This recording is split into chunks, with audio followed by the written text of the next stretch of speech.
What's up, everybody? Thank you for checking out another episode of NAXT, our non-applicable recap of the last episode, or more recent episode of NXT. All sorts of words and syllables today. I'm Chubbs. I'm one take.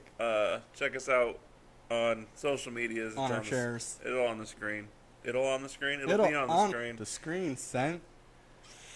Anyway, NXT from Wednesday the 2nd of August. Still from Full Sail. Is it? I can't believe it's August already. Who you telling? What happened to June and... All right, not even what happened to June and July. What happened in the last 20 years? I don't know. Let me know when you're almost 40. Okay. So we're doing good today. Yeah. It's one of those days. Well, I didn't sleep worth crap, and I was up for... Well, I ended up being up for like almost 24 hours. I got enough sleep. I went to bed kind of early because I only had 3.5 hours of sleep the day before. That was fun. I was awake from Tuesday till Thursday. Wait, what's today? Saturday? Yeah. Until Thursday. And then I slept for about an hour and a half Thursday afternoonish. Nailed it. Yeah, it was pretty sweet. So, one take. What happened at NXT? Since, full disclosure, I didn't take notes. There was some wrestling that happened. Right. And then some other stuff. Oh, okay, cool. All right, see you guys later. Check us out. Like, share, subscribe. All right, so I'm gonna do it. I'm gonna do it a little bit different than you because you're different than me. All right, so they actually started out with a match, which isn't completely odd for NXT. It's more odd for the main roster. But so they started out with the returning Johnny Gargano. Johnny Wrestling. Versus Raul Mendoza. They were both in the Cruiserweight Classic, correct? Correct. Okay. And it was, well, I don't know how to word it. Johnny came out to the DIY music, right. And then when he got to the ramp, he stopped and then looked up, and then it changed to his new entrance. Yeah. I kind of liked that segue. Thought that was kind of cool. Yeah. Rather than just like, here's this new music, we wonder who it is. Yeah, it was good of them to do he's transitioning and wants people to know, opposed to, hey, it just happened, get used to it. I'm gonna adopt the DIY music for myself. Oh, okay. That's my new entrance theme. I don't have speakers by my door. But either way, Johnny and Raul Mendoza. Chubbs wasn't impressed, or it just wasn't as good of a match as you were hoping? Oh, so I don't have to do anything for this episode. You're supposed to interrupt me, but you didn't because you're too busy drinking. I had high too. Yeah. His expectations were too high. Yes, because I went into it and I'm like, yes, Johnny Wrestling, he's going to come out, like, words and just do things. I think what they did in this is one of the things I can kind of agree with you. Like, I thought it was a good match. I liked it, but I've also seen a ton of Johnny Gargano before he was in WWE. Yeah. I think what they tried to do in the match is, I can say I felt that they tried too hard to show he was Johnny Wrestling now by himself. So they did some spots to show like some of the moves that he kind of did with DIY, but not as much. Right. Like the one where he's on the ground and he goes, gotcha or whatever, and then he kicks the guy in the face when he's on the ground as well. Yeah. He's been doing that forever, but he doesn't do that as much with DIY. He does, but I don't... Actually, no. Maybe he had the last couple of matches, I remember. But either way, I felt like they ended up having him do more of his own stuff as... It was like they were trying to showcase him as Johnny Wrestling, opposed to, hey, go out and have, a match that you normally would. You know what I mean? Yeah, and I still think for me... I'm still a little sour on the fact that they split DIY. I can't get over it. I'm sorry. You know the thing is it bugged me just because they were so good, and I feel like they could have waited and done a better job with the breakup. The only thing that bugs me, like overall about it, because I'm gonna get that they're just they're gonna break up tag teams here and there anyways for the most part. What bugs me about it is, it was a tag team that came into NXT as a tag team. Same as American Alpha. Split. Same as Enzo and Cass. Split. Same as The Shield. Split. Yet, they forcefully put Sheamus and Cesaro together, whether or not they're good or not, regardless. Right. They forced them together. They're Heath, now... Heath and Rhino were the inaugural SmackDown Yeah. Tag Team Champions. And then you can technically say now with the Taraj. Yeah. So you got people that they're forcefully putting into tag teams per se. At least the Taraj makes sense for the storyline. Right. When you already have these good ones that you end up breaking up, and you could have made it much more memorable if you did it a little bit better. Like, it was, obviously it was still, like, not a WTF moment because we kind of knew, but... Right.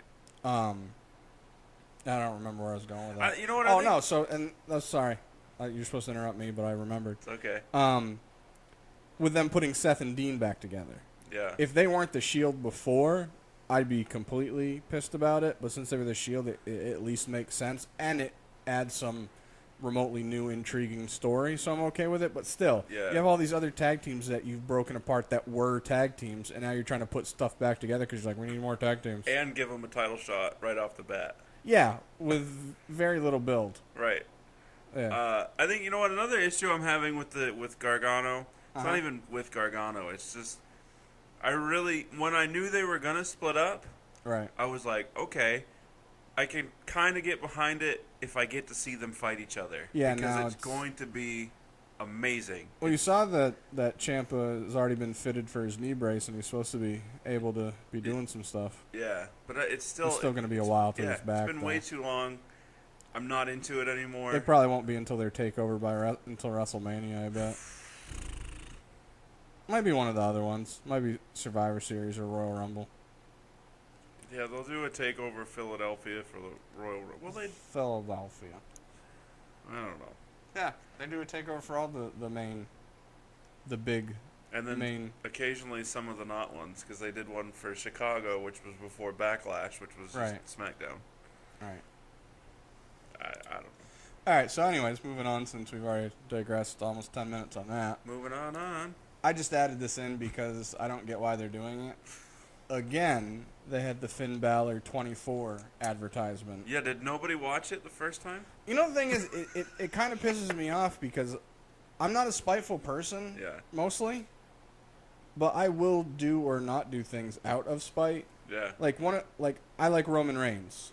I like him regardless, but people not liking him makes me like him more because I'm that type of weird. Yeah. You're that type of weird. Yeah. Well, on top of the other types of weird. But, so, I've seen the Finn 24. You have as well, right? I liked it. I'm going to watch it again. Them keep doing this is making me not want to watch it again just because I'm like, A, why? B, there are other ones that are more recent, including Kurt Angle's. There's one more recent. I thought they were supposed to have another one that was coming up like in the next couple of weeks. I'm still waiting for the Goldberg one that I was told there was going to be. And Seth Rollins, they already did. His was an old one, Yeah. right? Yeah. So either way, it's weird to me, and I really like Finn. But either way, No, I'm with you on that. after that, they did a Sanity and Authors of Pain recap from last week, and then Paul Ellering and Authors of Pain had a video promo like that was kind of ominous and cool. Looked like they were like in an alley and it was rainy and dark and cool. I don't remember exactly what he said. Usually what Paul Ellering says. He said sanity like 8 times. Sanity. Dude, anytime I hear anything that has to do with author and pain, I'm just like, I should send this to Paul Ellering for not tips for. I'm trying to remember what movie it was that I was. Spectre. 007 Spectre. The guy that plays Spectre. He said something about being the author of somebody's pain. And I don't remember what the whole thing was, but I was like, that was actually fitting for the wrestling. Alright, that's my digression. Okay. I'll keep digressing. Alright, then after that we had Asuka come to the ring to do her promo. Yeah, so her and Ember fighting at NXT TakeOver Brooklyn. And she says that Ember Moon is not ready for Asuka. And then Ember came out and started to have a good back and forth with her until she did a weird, dramatic, awkward pause. And looked at the crowd. and stared at Asuka like she was confused. I'm guessing maybe she just couldn't see through those contacts. Where'd she go? I cannot see her. And then they had a back and forth, which I don't want to say. And it started with Asuka throwing Ember out of the ring. Right. And then saying, well, that's how she Not hurt. even nearly as hard as she did at TakeOver San Antonio. No, it was the go home show to that. Remember? Oh yeah. Not even nearly as hard as she did at Full Sail University before the TakeOver. Yeah, because they had the triple threat number one contenders match that she came and interrupted and beat all of them and threw her out. And not even nearly as close to the corner as middle. Yeah. But either way. And then, as Asuka was celebrating, Ember Moon hit her with her total eclipse. Is that what it's called? I always forget. I think it's just the eclipse. The moon landing. That's what it should be called. And Asuka sold it actually, she sold it really well. She landed it just barely better than Lady Tapa, or whatever her name was from last week. I honestly feel like, I'm just going to say this to annoy you, I feel like the Iconic duo are the two that do a better job of selling it, where they go down with it and then pop back up like it explodes them. Well, I mean, it's essentially a jumping stunner from off the top rope. Two people can really sell the stunner. Right. One of them only because he was betting cases of beer. Razor Ramon, he was Scott Hall. I don't know. I think it was Scott Hall when he did one of the best sells of it, because he did it and he sprung back and it just looked so fluid and awesome. No, I agree with you. And even though I say that, I also understand the people that are trying to sell it as when she comes down to land it, they like collapse to it, because momentum-wise that makes sense. Yeah. And realistically that makes sense. Yeah. I'm just saying, for the dramatic purpose of what the move is supposed to be and whatnot, it should be like a slingshot type deal. You know what I mean? I don't even think they should drop to their knees when they do it. It should just be bend standing, bend over, and then fall backwards. Right. So at least Asuka, what she did, instead of coming down straight face first, she came down and went with the momentum to the side.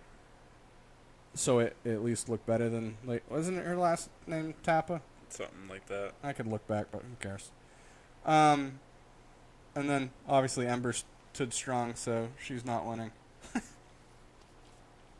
she, though? She could. Are we going to do a predictions episode for TakeOver? We haven't, have we? No. Should we mix it in with our SummerSlam predictions episode? Okay. All right. See if we can get more than one right. Yeah. All right, so after that, they had a Bobby Roode interview backstage. And Roderick Strong came in to interrupt, and he was held back. Regal came, and I want a match, Regal. I want a match. it was pretty poor. I want a match, Regal. I'll do whatever you want me to. I'll do it. My hands are tied. I really thought he was going to end up turning the TakeOver match into a triple threat. I mean, why not just make it? Because they have, next week, they have it's technically the go-home show. Is it? No. What's the second 7?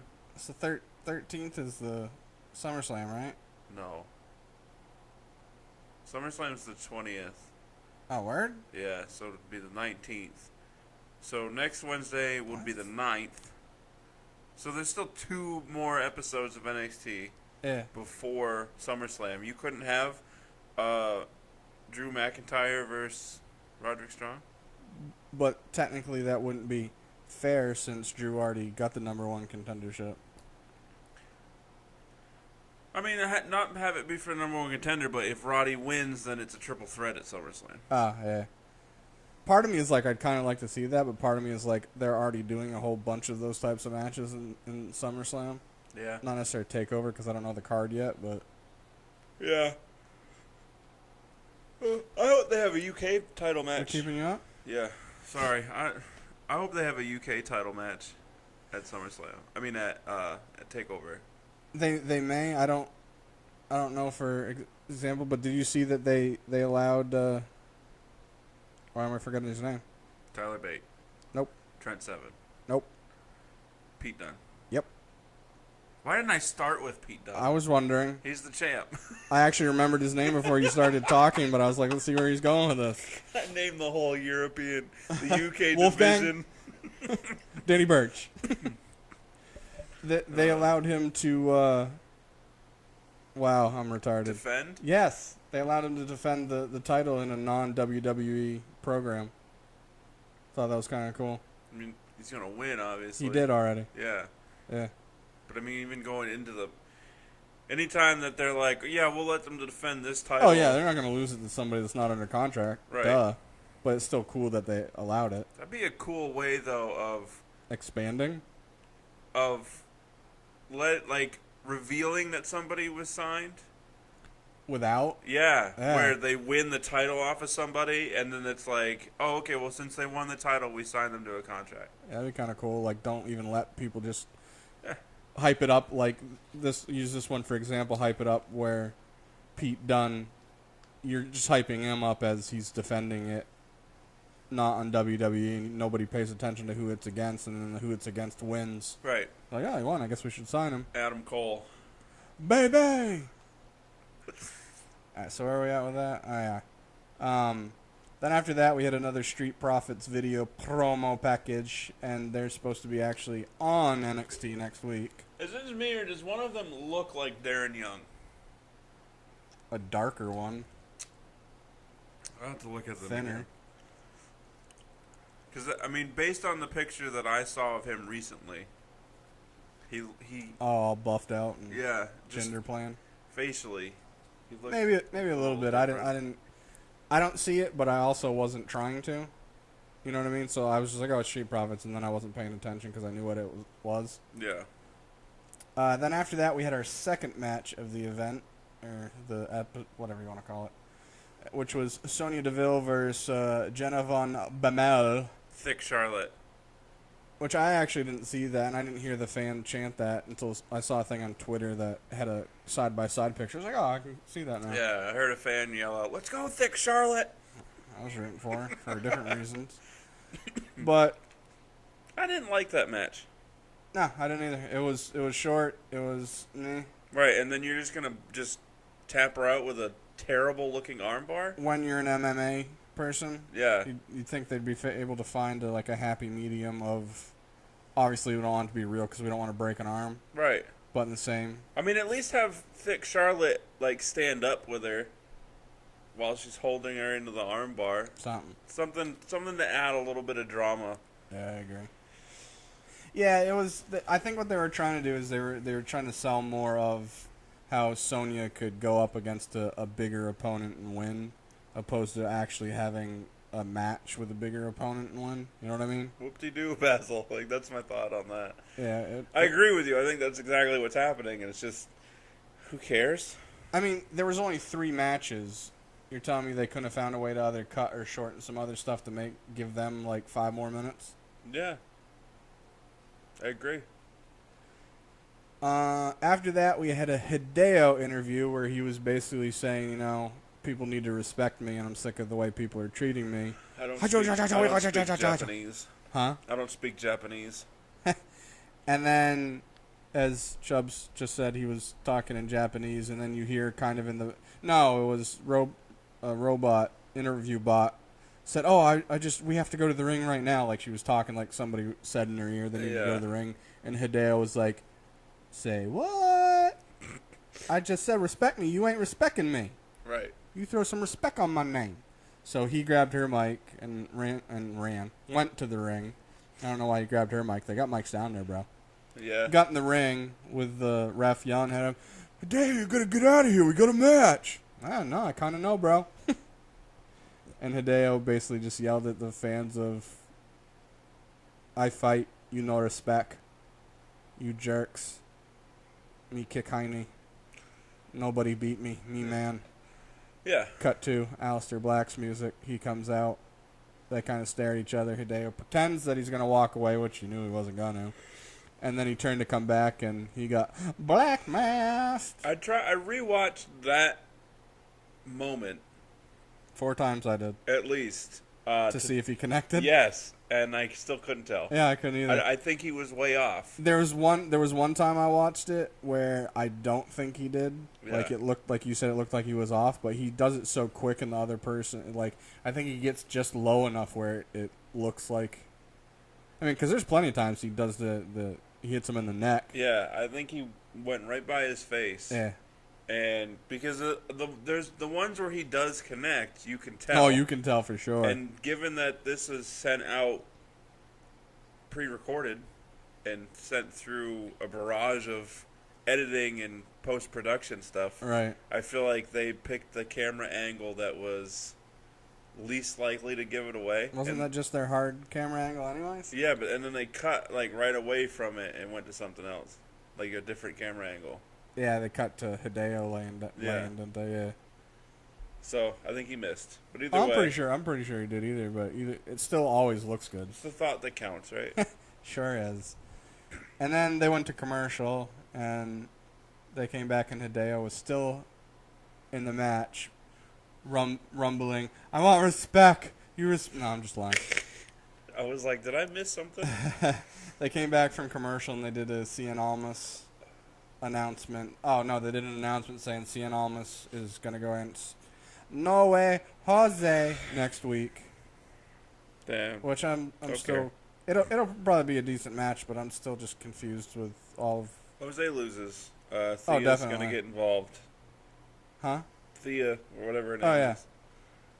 And then we cut to our main event of the show, which was Aleister Black. That's why he came out technically to address Hideo.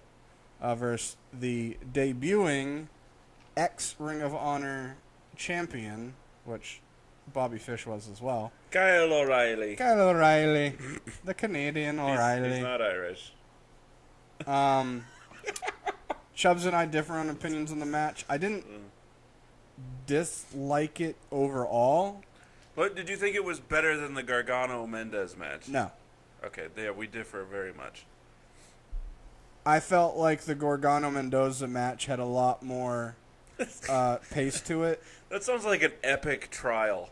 the Gargano-Mendoza line. Something. They stole millions of dollars. Yeah. Anyway, go ahead. I felt like that match had more of a pace to it to keep me interested throughout.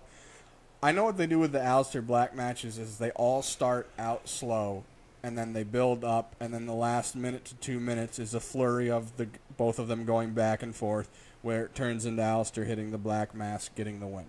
So when I watch his matches, I always have that in mind, that I know I'm probably going to be bored for a little bit at the beginning because they're trying to do the build-up.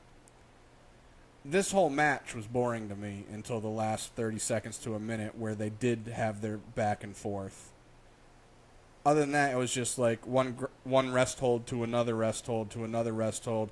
Oh, a quick spot into another rest hold, into another rest hold.